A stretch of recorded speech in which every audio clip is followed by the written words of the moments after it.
What does an unexpected meal, handwritten letters of gratitude, and crocheted hot pads, birthday calls, visits to the rest home, and hugs to strangers, hours of laughter, tears, and talk? No one felt judged or ill will. The list of many kind acts, even heroic deeds, were quietly rendered. What does all this have in common? This is about my mother, June Richhart. She grew up in Torrance, California.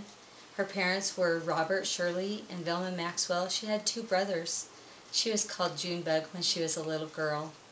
She was a tomboy that bested many of the boys in the neighborhood in marbles and jump rope and running. She served a mission in Switzerland and then later became a dental hygienist. She met my father, Richard Richhart, and fell in love. She had 8 children.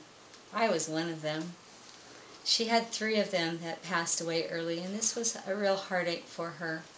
But what it did for her was it helped her to render service to everyone around her because she understood. She wrote many letters in her lifetime. She had a birthday list that was probably 1,000 people, and every month she would call dozens and dozens of people on their birthdays. Later I found out that many of these people only received just her phone call on their birthday, so every year they looked forward to that call from my mother. I would love to find that list. She was the queen of scrapbookers. In fact, she was way ahead of her time. 8-inch thick journals and picture books for each of her children. And then, of course, the family journal was huge. She was always writing something down. She had her own version of a palm planner, which were 3x5 cards. She would write something down and she would circle it, and then when it was finished, she would draw a red line through it. Well, one day I was looking at one of her cards, and it said 25 cents circled, and I said, "Mom, what is this about?" Well, she giggled for a while, and I finally got it out of her. She wanted to glue a quarter to the floor at the University Mall and watch and see what people would do. So one day I arranged it for her. We went and stuck a quarter on the floor, and we watched as people passed by and kicked it and tried to pry it up, and we just laughed and giggled for probably about an hour. And I thought, "Mom, you are such a funny woman." And she would just do fun things like that. Finally, a man came by, and he had come by before, so we recognized him. And he had come with an extra tool to get that quarter off the floor, which he did easily with the right tool. He walked away with the quarter in his pocket, and we were pretty tickled that he tried so hard.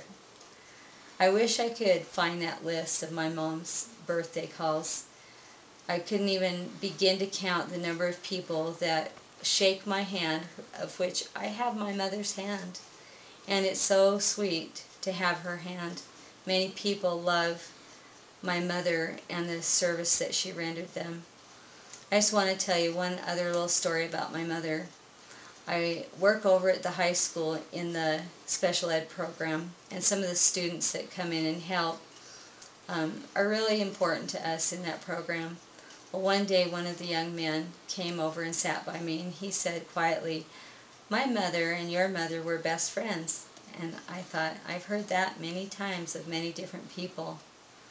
And he said, "My mother sure misses those phone calls that your mother would make on her birthday."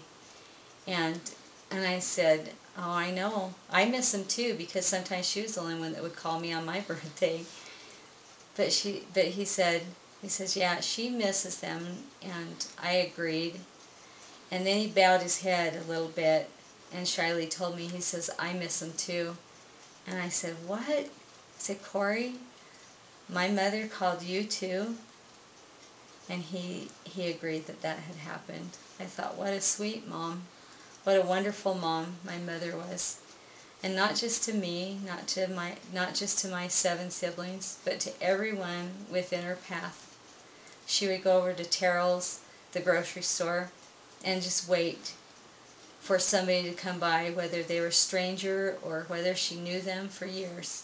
And she would give them big hugs and tell them how much she loved them. And then, of course, she would tell all about what was happening in her family. So everybody in town knows about the Richharts because of my mother.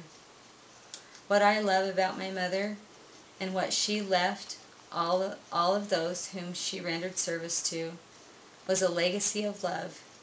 I wish I could just be even a little bit like my mother.